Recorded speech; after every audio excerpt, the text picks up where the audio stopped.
Hola, soy la profesora María José López Imperial y en esta ocasión voy a hablarles sobre el sistema HACCP y cómo debe ser llenado este formato.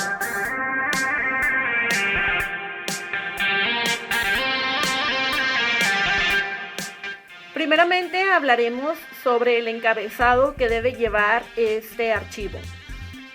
El documento debe tener una clave interna, ya que son archivos que se llevan internamente dentro de la empresa.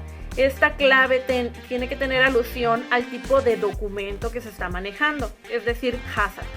Además, debe traer consigo la fecha en la que se elaboró. En los casos en los que se está modificando el documento, debe llevar la fecha de la última revisión o modificación, ya que es importante que conozcamos cuándo hubo algún cambio y que lo estemos haciendo constantemente, que no se nos vaya a pasar, porque es muy común que surjan algunos cambios dentro del proceso o que surjan cambios en la toma de algunas medidas, ya sean correctivas o preventivas, o algunas actividades que realicen los analistas de medición, etcétera. Pueden ser muchos factores que cambien, por lo cual se debe mantener en cierto periodo de revisión. En la parte central del encabezado debe venir siempre HACCP. Debemos hacer alusión a que estamos en este documento, en el archivo HACCP, y también debe traer el nombre del producto, el producto que estamos manejando. Esto es debido a que muchas empresas manejan más de un producto y cada producto debe tener su propio HACCP. Cada producto tiene su propio proceso de elaboración y corre sus propios riesgos en diferentes puntos. Puede ser la misma empresa, pero al ser diferente producto tiene que tener diferente nombre o diferente sistema HACCP. También viene esta parte que es la parte de quién lo elabora y la parte de quién lo está supervisando, quién lo está revisando, o en su caso quién lo autorizó, quién autorizó que este sistema se utilice. Por cuestiones de formato es importante que la primera hoja solo la dejemos con el nombre del producto y nos brinquemos a la segunda hoja, en donde colocaremos ya los participantes del equipo HACCP. Esta conformación habíamos dicho que se hace por parte de integrantes de diferentes áreas. Es importante que sean de diferentes áreas porque deben dar su opinión respecto a algunas situaciones que se van a ir dando y también por su participación activa dentro de la elaboración del producto. Dentro de estos requerimientos se le pone el nombre de la persona, se pone también el puesto y las principales responsabilidades que tiene cada participante HACCP, responsabilidades dentro del proceso. En la parte de la descripción del producto debemos ser lo más específicos posibles en cuestiones de describirlo. Además debemos incluir el tipo de empaque y el tiempo de vida de anaquel. En este caso, por ser un ejemplo lo que estamos realizando, vamos a considerar las competencias de mercadotecnia que tengan nuestro tipo de producto. Es decir, si nuestro producto es una salsa, vamos a considerar la vida en aquel de otros tipos de salsas similares al que estamos describiendo, para poder tener una consideración sobre el tiempo de vida.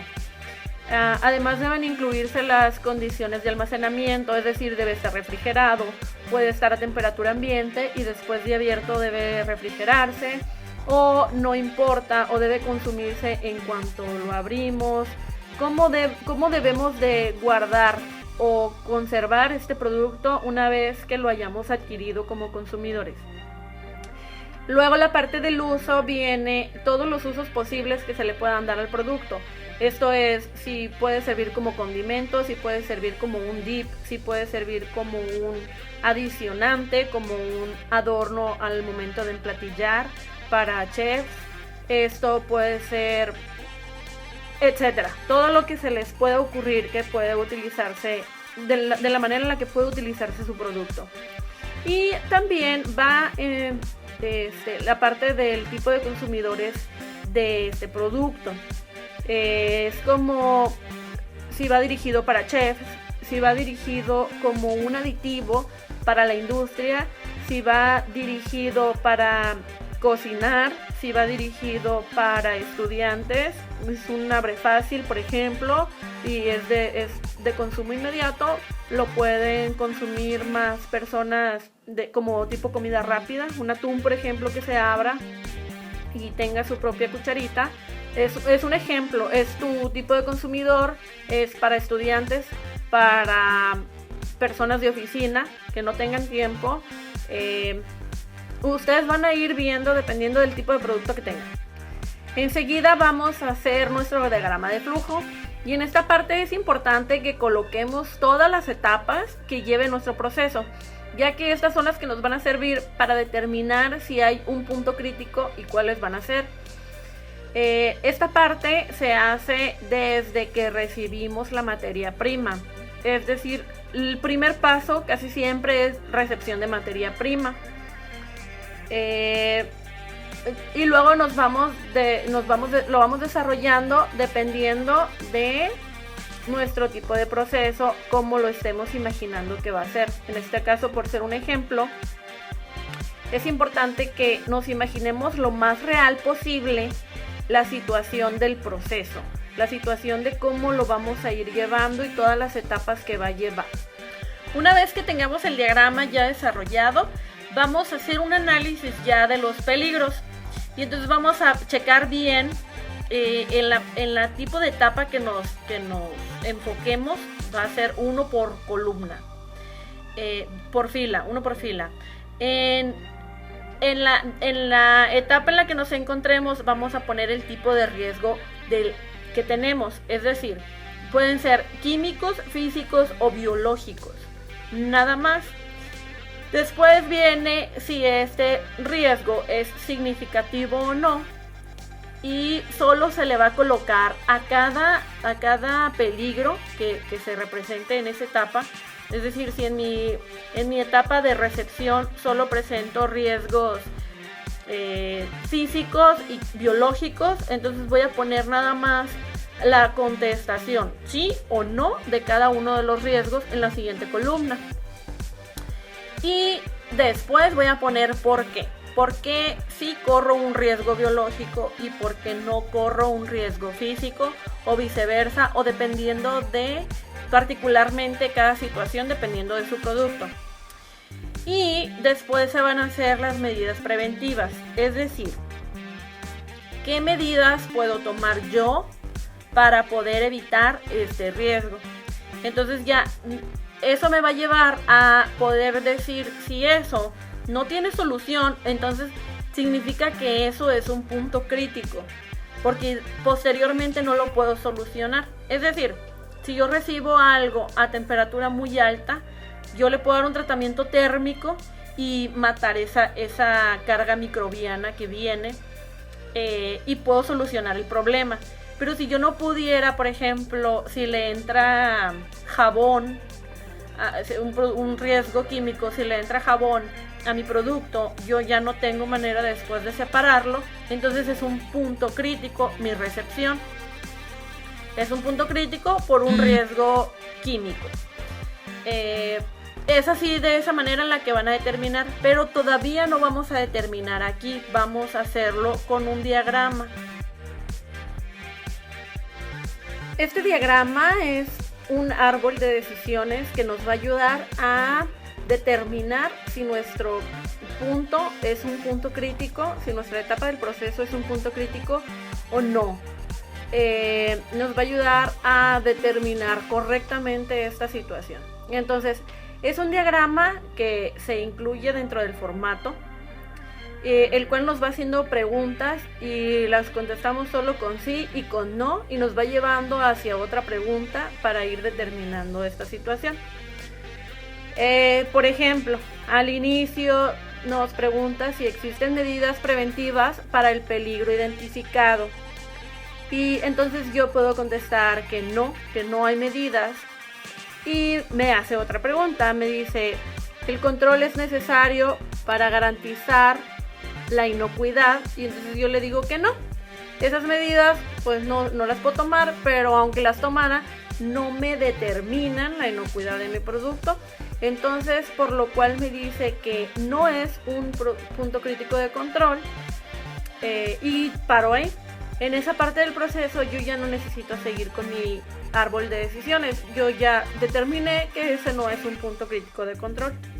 Sin embargo, por ejemplo, si tuviera la respuesta como positiva, me hace otra pregunta que me dice: esta etapa fue planificada específicamente para eliminar o reducir el peligro a niveles aceptables.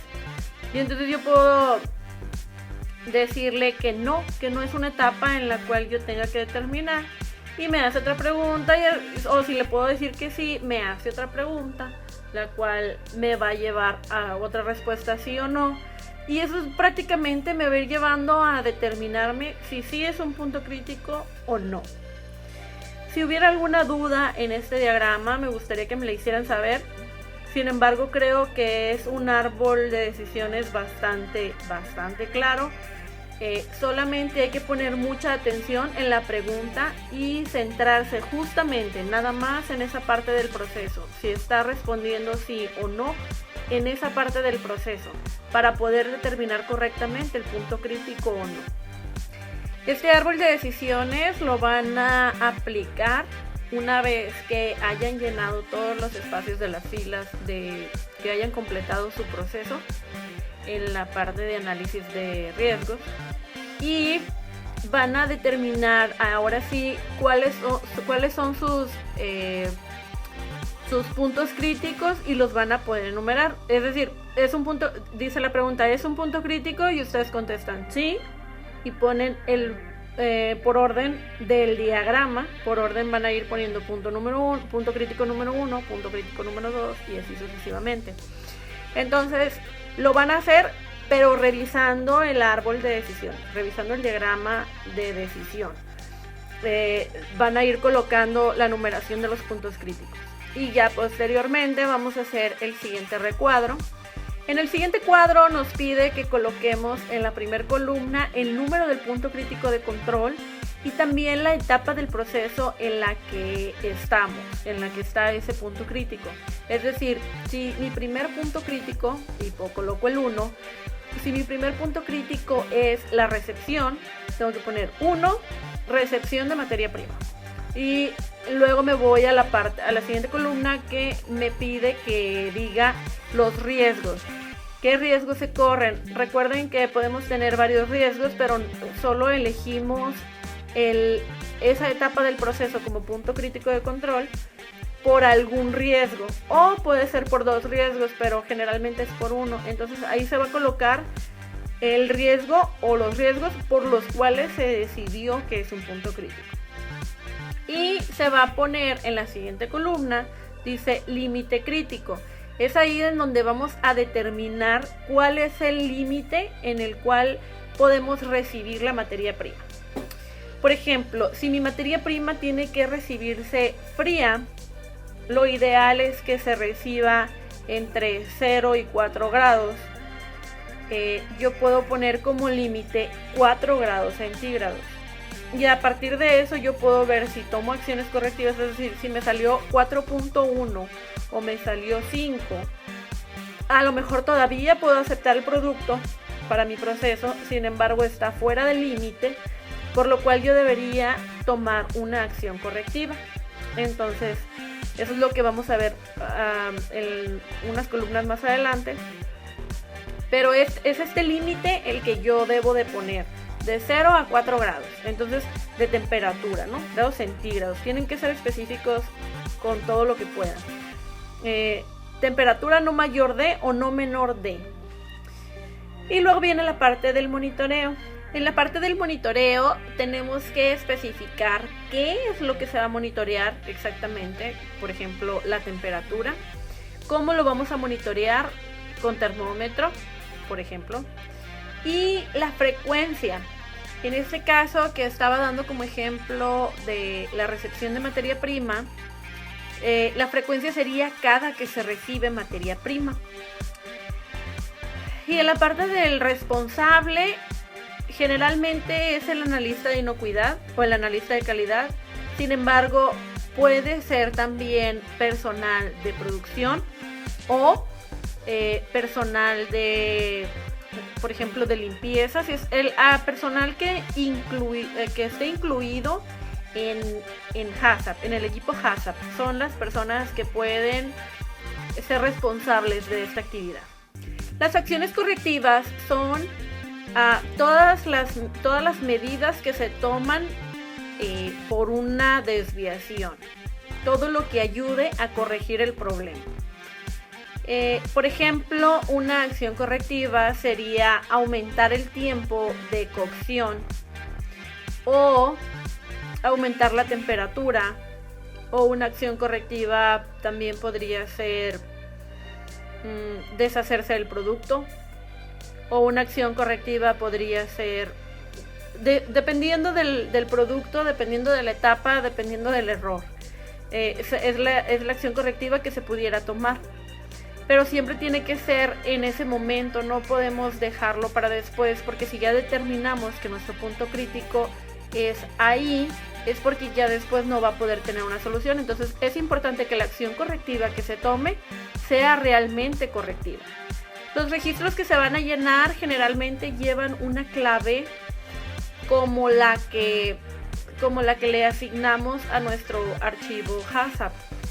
Y podemos poner registros de temperaturas en recepción, registros de limpieza antes de la descarga de materia prima. Ustedes pueden considerar qué registros podrían llevar para asegurarse de que ese punto crítico de control realmente está siendo cuidado. Después tenemos nuevamente el diagrama de flujo, pero ya indicando los puntos críticos de control en cada punto, en cada etapa. Y después tenemos al final algunos registros de cuándo fue modificado el documento. Se puede hacer una tabla. Eso no lo vamos a incluir en esta ocasión por ser un ejemplo. Creo que es suficiente con que desarrollemos un sistema para un producto. Y también se puede incluir la parte de el árbol de decisiones del punto crítico de control, que para todos es igual, pero se incluye para cuestiones de dudas o en cuestiones de auditorías, tener a la mano siempre, muy a la mano, cómo fue tomada la decisión. Y pues bueno, prácticamente eso es todo. Hay algunos detalles que se pueden incluir, pero siendo esto un ejercicio solamente, vamos a dejarlo de esta manera. Es un ejemplo muy claro de un sistema HACCP común que se hace dependiendo de las especificaciones de cada producto y de cada necesidad que haya. Pues sin más me despido, espero les haya sido de utilidad y cualquier cosa pueden contactarme directamente. Les mando un cordial saludo.